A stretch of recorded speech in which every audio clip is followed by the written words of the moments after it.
Last year we played a little game. We had sort of a bet over under how many times words digital twin were going to be mentioned in some of the speeches. So maybe you guys can make some guesses, and we'll see how it works out at the end. I mentioned this this morning. Here I have a graphic. So in the press conference this morning, I talked about our future being urban. So this comes from a United Nations report that was revised last year. And these are the statistics globally on the rate of urbanization and what percentage of the population in each country lives in an urban environment.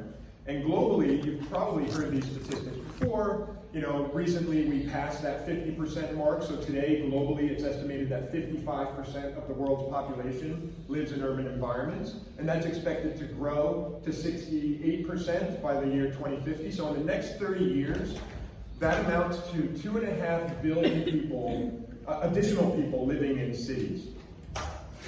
So you can kind of look at the world in two broad categories. There's countries like China, which are building brand new cities, new area developments as they refer to them. Like I mentioned this morning, in the next 5 to 10 years, they expect literally hundreds of new smart cities to be built to house this urban population that's growing.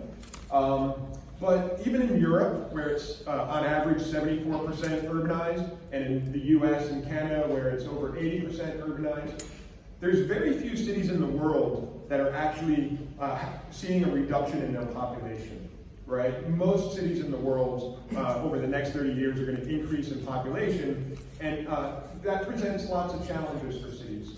The system of systems that I mentioned in the developed world are challenged to deal with the problems they have today. There's aging infrastructure, there's aging workforce, there's environmental, social, economic issues that they're all dealing with. And these problems are going to be exacerbated by this urbanization. And so this is kind of the context of why we see at Bentley Systems digital cities being so important, because we believe that technology, and specifically 4D digital twin technology, can be a key component to helping solve these challenges and provide solutions for these challenges. And so, just to build on what Teresa, sorry, okay.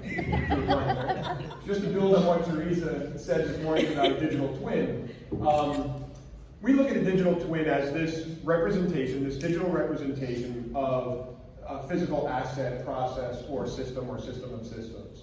It involves several key items. One is that digital context, so having a digital representation of the geometry, the visual appearance of the asset is critically important. That includes then to that you can add the engineering data, the IT data, and the operational data to build a sort of living evergreen digital twin.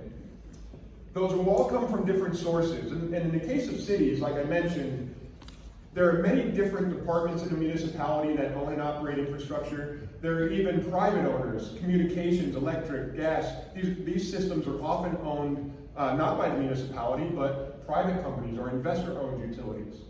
So they work in silos today, and a digital twin is digital twins, I should say, are a way of federating that information together. We're not proposing that organizations build one massive database of all of the data related to all of the systems, right? That's an impossible ask. These owners and operators of these individual systems have typically been on their going digital journey for a while. They have systems in place. They have mature workflows that rely on those systems, and asking them to switch to some other system is never going to work. It's a hard problem to federate them, but at least it's a tractable problem. It's something that we have seen, as Bhupinder pointed out some examples this morning, we are able to federate data from different systems together and provide a single view of that data to increase visualization capabilities, increase analysis capabilities, and help the stakeholders gain new insights from the combination of that data, which previously was existing in different silos. And over here on the right, you see some of the technologies. Some of them are emerging. Machine learning, for example. As I think Bhupinder mentioned, machine learning depends upon large quantities of quality data. And a digital twin is one way of structuring that and bringing that data together and forming the source data for machine learning technology. We also look at the immersive visualization technologies with, like, for example, the Microsoft HoloLens 2. I actually haven't even put that headset on yet. I've used the HoloLens 1, and that was super impressive. I really want to see what the HoloLens 2 looks like, so I encourage you all to take advantage of that. As Noah said, that's a very selective program that we're in to have access to those HoloLens devices. So take this opportunity to check it out. What does XR stand for? Are we supposed to wait till you're done? I don't mind taking questions as we go. There's, in this area of mixed reality, so there's on the one hand virtual reality, where you put on a headset and you're immersed in an entire world, and then there's augmented reality, where you're looking, like in the HoloLens, at a combination of the real world and a digital world. XR is just, I don't know exactly what it stands for, extended reality or something. I'm not exactly sure what the acronym stands for, but it refers, what is it? Mixed reality, I guess, the X in mix. But anyway, that's to sort of capture this spectrum of technologies across virtual to augmented and mixed reality. So, like I mentioned this morning, what we're really excited to announce today is the formation of a new product advancement group within Bentley Systems that focuses on digital cities, and also our ongoing program of acquisitions in this space. And so you have the press kit, you have the announcement here, but here's just a video showing some examples of what can be done with digital context and context capture and how that's used as these, like I said, an infrastructure engineering digital twin. The idea is that you use this context to bring together all of this siloed data into an immersive view and an immersive way of visualizing that. So for example, in Helsinki, they have brought together the context capture model, the reality mesh, with their semantically rich city GML data to provide a seamless view of their city operations and share that with their citizens. So there's lots of, in this case, a water system digital twin is being used to improve operations. So there's lots of things that we're doing. We mentioned subsurface before. We also mentioned resilience. And flood resilience is one of the key areas where we're bringing together our hydraulics and hydrology technology with our context capture technology and our visualization technology to really create new opportunities for cities to improve their resilience.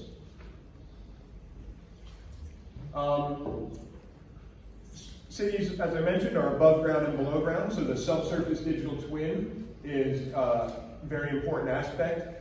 And one point that I didn't get into in the press conference was that some people, when they hear we're talking about enabling subsurface digital twins, if you're a geotechnical engineer or you're somebody in that industry, they get kind of skeptical, right? They're like, hey, that's all buried stuff, like, you can't even see it, how are you going to create a twin of it, right? Where we can directly observe what's on the surface of the planet. We can take pictures of it, we can scan it with LiDAR, but if it's buried, you can't do that until you dig it up, and then it's no longer buried. So what we're talking about doing here, when we talk about enabling a subsurface digital twin, it's about taking the data that you have and bringing it all together and understanding the provenance of it. And by definition, it's really sample data, right? You have boreholes that sample the geology and hydrology and engineering properties at different locations. You have GIS data that may be positionally accurate, may not be all that positionally accurate, right? You have, it might probably, is very likely, only 2D or 2.5D data, so GIS of the subsurface utilities. So the idea is to bring the data you have together into an immersive visualization environment so that you can better understand what that subsurface, what your interpretation of the subsurface is, what your current knowledge about the subsurface is. And that improves visibility, improves your ability to make better informed decisions, because you'll have a better understanding of what data you have, what data you don't have, and what the quality of the data you have is.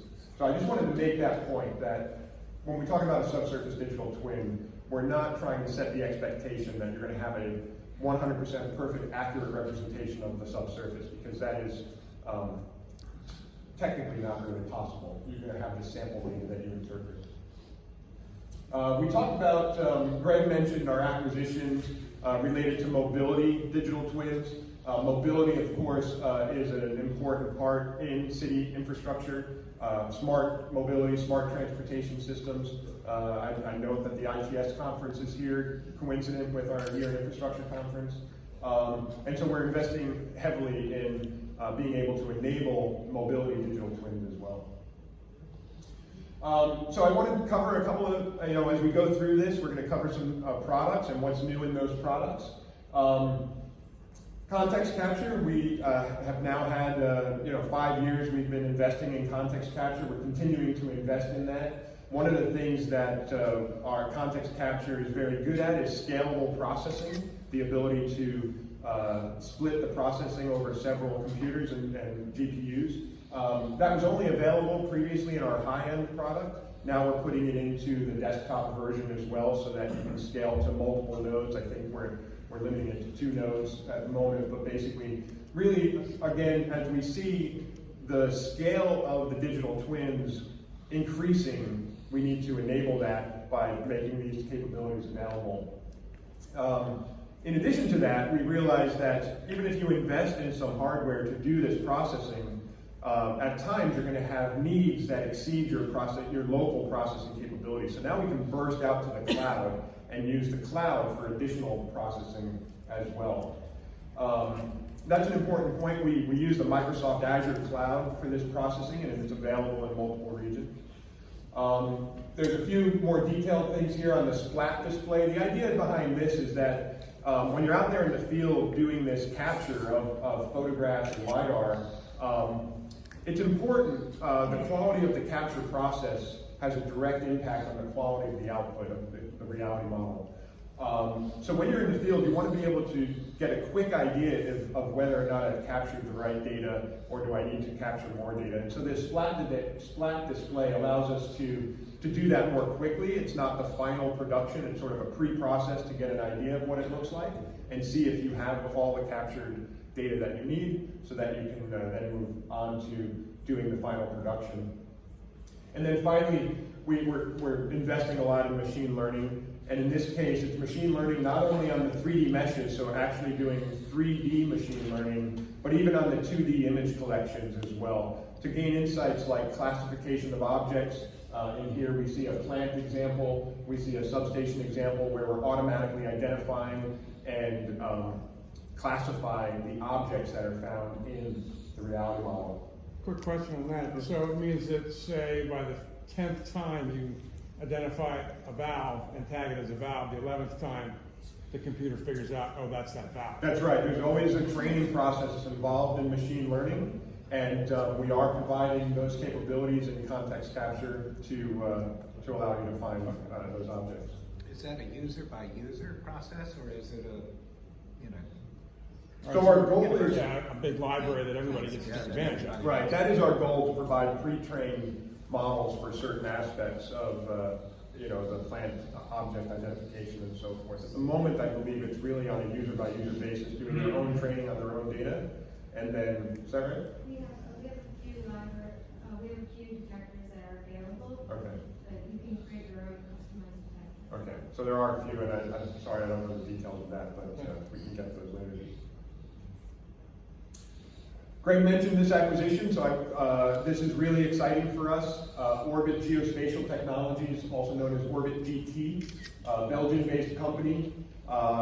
Started, I think, Peter Bonner, the CEO, said yesterday that they made their first digital map in 1978 or something like that, right?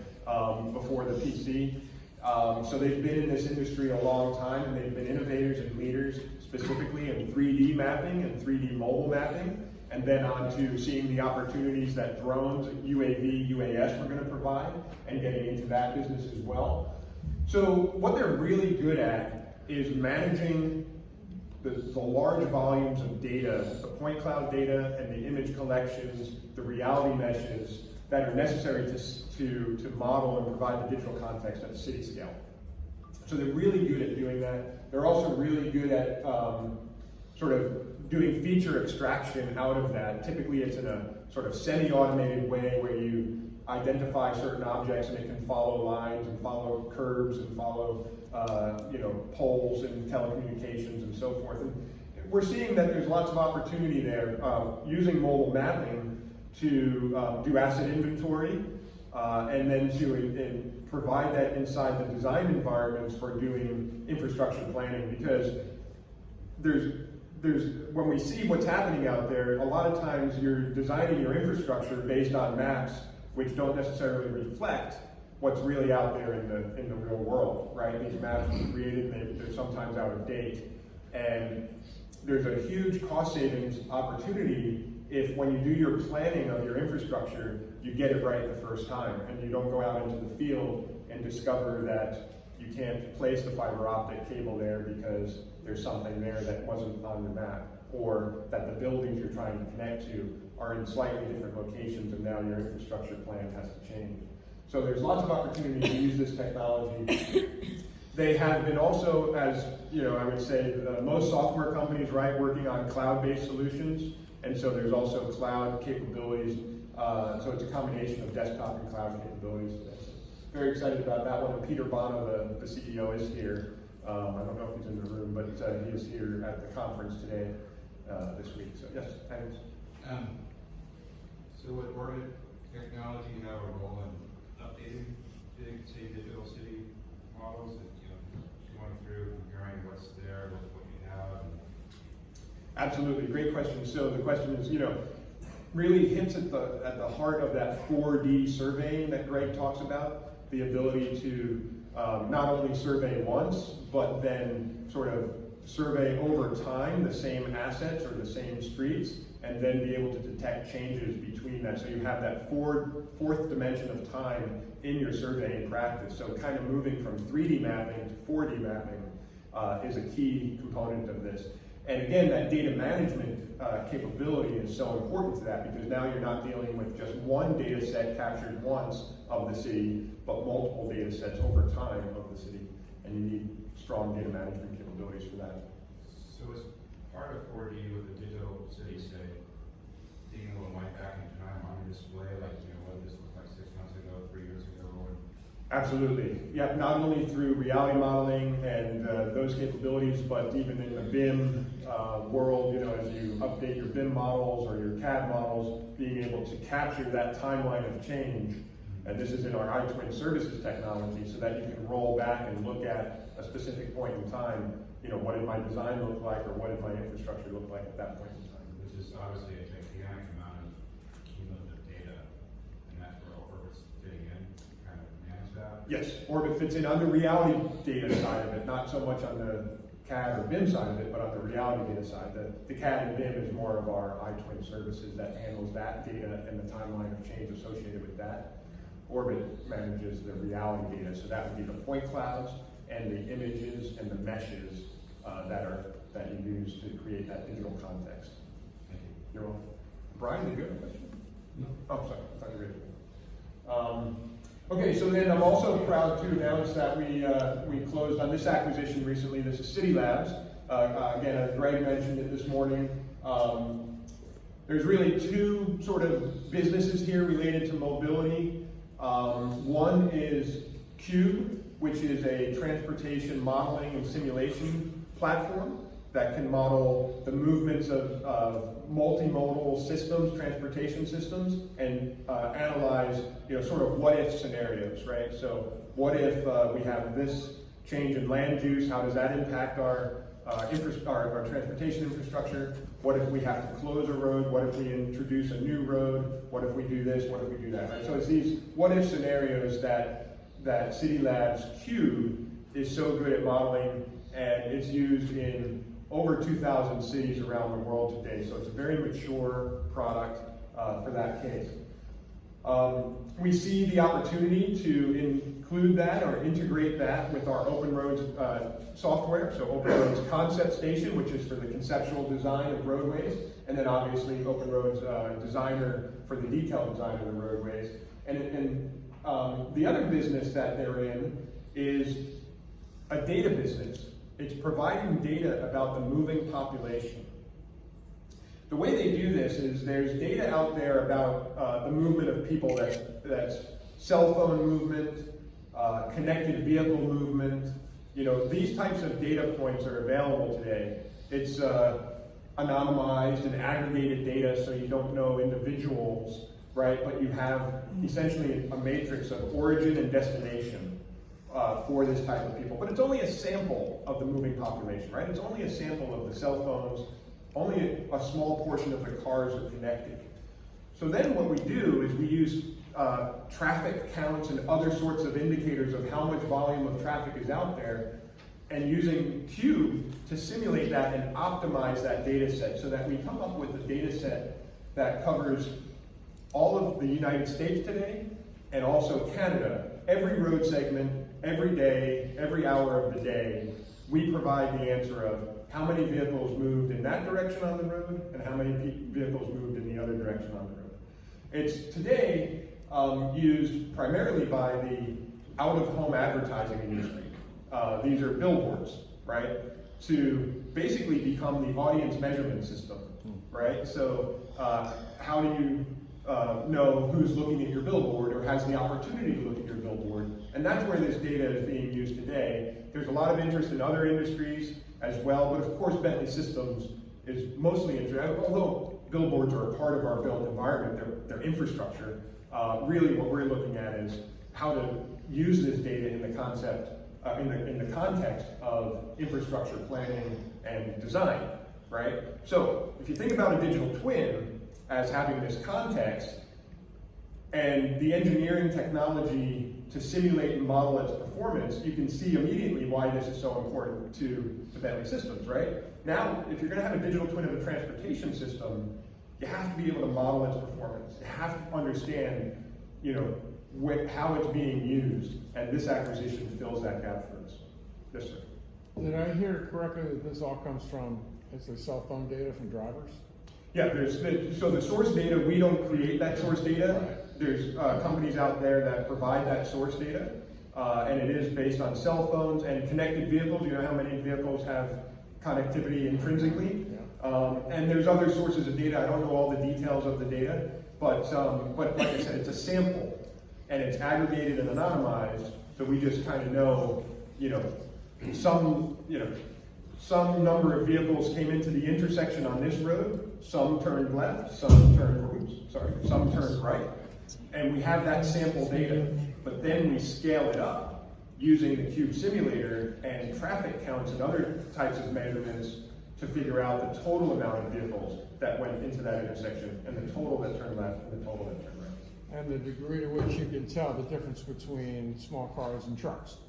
No, at this point in time, Really just at this it's point, pure volumes. volume of vehicles. Of vehicles, yeah, it's volume of vehicles. And Michael Clark, the CEO of City Labs, is also here this week, and so hopefully if you have any questions in detail about what they're doing, he'll be available to provide answers. Okay? I'll probably run very long. I mentioned this, so I won't go into it again, but basically, this was announced by TopCon earlier this year. We're taking our opportunity here to announce it as well. But basically, we've collaborated with them to make our cloud context capture processing service available directly within the Magnet Collage web service. Is that a machine learning thing? No, this is basically using Magnet Collage web to manage your survey data, your drone captures of imagery and so forth, and then being able to go directly to the web to do the processing and get a reality mesh back of it. It doesn't do any machine learning. It's automated photogrammetry, which is based on computer vision technology. But That would make life a lot easier for people, like if it's gonna do the crunching and you don't have to. exactly. Okay. Yeah, that's a key benefit of it. The key benefit is that it's integrated with the TopCon solution So you don't have to switch to another application or another service in order to do that processing either. You can just do it all in a seamless workflow. All right, so here's one of our advancement insights. Again, you have this in your press kit. This is an amazing project. Now I'm going to let you watch the video because it's really highlighting a lot of what I said this morning. So you can see the combination of reality models, above ground BIM data and engineering data there. This was all for a smart water management project in Zhejiang. It's, in a moment here we'll see, a lot of those assets are underground, of course, right? So now we're getting into the whole above ground with the plants and that type of infrastructure to the subsurface utility infrastructure as well. So this really, I think, exemplifies the idea of a digital twin. And this, I think this visually shows you what I was talking about being able to get better insights into what that subsurface environment looks like. They use a large variety of our applications on this, our open modeling applications and our ProjectWise collaboration environment. And then they use iTwin services to be sort of that digital twin framework in order to federate that data together and visualize it. And then it includes analytics, so you have dashboards of data as well. And ultimately, they found that it saved, it reduced, the ultimate project outcomes, the ROI, if you will, was reducing errors in design, saving 800 days in design and verification, and ultimately a lot of money in terms of design costs. And then here's another example from China, which also shows similar ideas. In this case, it was a road project. So you had above ground road assets, bridges, but you also had subsurface assets as well with lots of tunnels. And again, the videos here are quite compelling, I think, showing sort of the complexity and the complexity of the infrastructure project, and then using the visualization tools to really provide a view. That was a very quick look at the geology and the geotechnical information. And then you see the roadway assets as well. Here's the timeline, 4D construction timeline. And simulating, yep. And it's really cool. And this is, hopefully this also gives you a sense of what we mean by advancing GIS and BIM to 4D digital twins, right? That's video, and those videos really capture that. Is reconstruction considered brownfield? Yeah. And then new construction is greenfield? Greenfield. Okay. Yeah, so, in China, for example, those were brownfield, those were in existing cities where they were doing reconstruction and improving the infrastructure. But also in China, they're really doing greenfield projects where they're essentially, very little or existing infrastructure in an area, and they're really building a brand new city from the ground up, and they're doing that hundreds of times. It's really impressive. Yeah, Brian? Well, so we've seen over the last 3 years that your infrastructure, the Chinese projects really pushing the envelope and advancing the digital engineering capacity, and not so much around the rest of the world from a volume point of view. Is there any insight into that, why China is so advanced? They are, first of all, they have a structured program, right? They have their 5-year plans that define what their goals are from the top down of what they want to do. And in those 5-year plans, they talk about this idea of creating smart infrastructure and having goals set for the number of new cities that they're going to build with smart infrastructure. So they have a very good, structured program around that. A lot of innovation there as well. And of course, they have a lot of people to put into cities. And so that drives innovation also.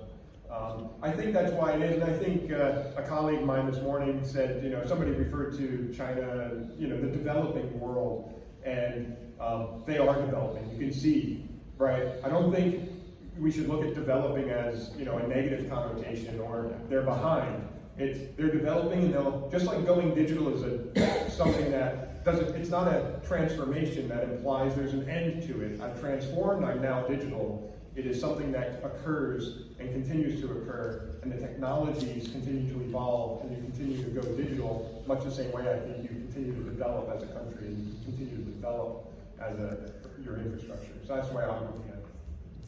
So without asking a leading the question here, are you basically saying that because they're in greenfield, they don't have a heritage or a history that's getting in the way of? Well, there's a lot of cities, I mean, a lot of built environment in China, so it's not all greenfield. So I don't know that that's particularly the reason why, but you know, certainly they have, they're highly motivated to build cities quickly, to renovate their cities quickly and efficiently, and be able to deal with the urbanization that I spoke of earlier. So I believe China is something like 55% urban today, but their goal is to be like 80% in 30 years, right? That's a lot of people and a lot of cities to build if you're gonna reach that goal. Again, that report from the UN, you can download, if you're a geek like me and I love spreadsheets, you can download spreadsheets of all this urbanization data. Did I hear you right? Is urbanization in goal? Yes. Yeah. Well, Am I a dinosaur? probably, yeah. So, you know, much of the world's GDP is generated in cities. Cities are the economic powerhouse of the world. Cities have the opportunity to be greener environments, right? To have that shared resources and to actually have lower carbon, you know, emissions and so forth. There's a lot to do to get that right. But cities have, I think, are a great opportunity for you know, economic development and lowering our human impact on the environment. Yeah. We started with these percentages, over 60% urbanized being urbanized. Over 80%. How is it even possible that farmlands even have any political power at all then? I'm not going to get into politics. Yeah, I no idea. You know, I don't. I think you know, the urbanization is there. So, all right, I'm going to move on because I think I'm very. We're running over. I'm So really yeah, over. let's hold the questions so that we can move on because we do have another presentation Yeah, as so well, sorry. and we can do the questions at the end. I don't want you to miss lunch.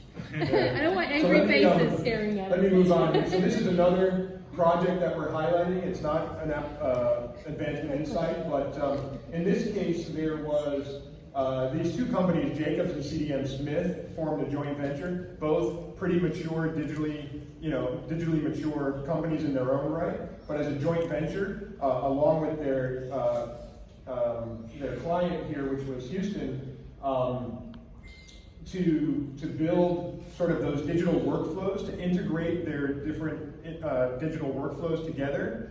And so by using sort of the Bentley portfolio of products, the open modeling applications, the open simulation applications, the connected data environment and so forth, they were able to very quickly create across, you can see all these different sub-consultants, digital workflows to make this a very efficient design project. This is exciting for us, especially in the Digital Cities Product Advancement Group. Microsoft selected us as their CityNext Partner of the Year again in 2019. We were the Partner of the Year in 2018, and that's an unprecedented feat. No other partner has been nominated or won the category 2 years in a row. And Microsoft, as all of you know, is a strategic partner for us. We work with Microsoft as a strategic partner, but this year we're also proud to say we're working with them as a user organization as well. So together we developed a digital twin of their Singapore campus. So right here in Singapore, they have leased 6 floors of this building, and they wanted to have a digital twin of the building so that they could get new insights about the way the building operates. The building includes all sorts of sensors, And so there's all sorts of IoT data that can be accessed and then create reports and analytics in Power BI, but using the 3D context, the BIM model, as the basis for exploring that data. So again, that speaks to this idea of using the digital twin and the digital context as the index of all this data, and it just makes it available. People that, you know, they were like, I've never seen this data before, right? There are stakeholders in these building operations that don't have easy access to that data. I forget the exact number, but there were literally thousands of sensor data points coming in, including occupancy data, and so it was kind of fun for the project team to look at the digital twin and see a room was unoccupied, go stand in the room for 5 minutes, and see it update in real time that the room is now occupied, right, on the digital twin. So it's really cool. Are they doing any of that WeWork level of analysis so that they can actually optimize space with? So they're not doing that yet today, but that's their goal, right? So Microsoft has some high level objectives about, you know, recruiting and retaining the top talent in the world, right? Making it a great place to work, but also improving their business processes and making their facilities. They're a large infrastructure owner. I was just looking at 500 infrastructure owners in the world, number 131. I don't know if somebody can check it. 131, 133 is Microsoft. The head of global real estate and security, I believe he manages 35 or 38 million square feet of real estate across the globe. So it's a massive amount, and so they're always looking for opportunities to improve their operations. Now, of course, Microsoft Azure is what this is built on. Here in Singapore, we deployed to Singapore for this, and it's leveraging all our Bentley technology and the Microsoft technology. So the Singapore campus of what? The Microsoft campus. It's Microsoft's campus within Singapore. They lease 6 stories of a building, and that is their Singapore campus. So what's new in Open Cities Planner? What you just saw, the Microsoft Singapore campus project was done with Open Cities Planner. It's available now. We announced it last year. We had acquired it last year, and we announced Open Cities Planner last year, but this year we're announcing that it's available on Microsoft Azure for the global coverage and cloud security. And then Open Cities Map, we have been adding capabilities there. Open Cities Map is primarily about bringing geospatial capabilities and geospatial data to the engineering community. And so to do that, we've been investing in connectors to various geospatial databases. There's the new civil engineer, Tech Fest, global set of awards, and we're very excited to say that the city of Helsinki, which uses our technology, won in the city's visionary award, the city's visionary category, and they also won the overall. They were the overall winner for Tech Fest as well. Oh, sorry, that was a video.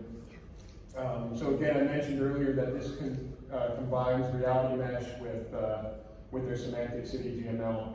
I'm going to fast forward here so that we can look at next.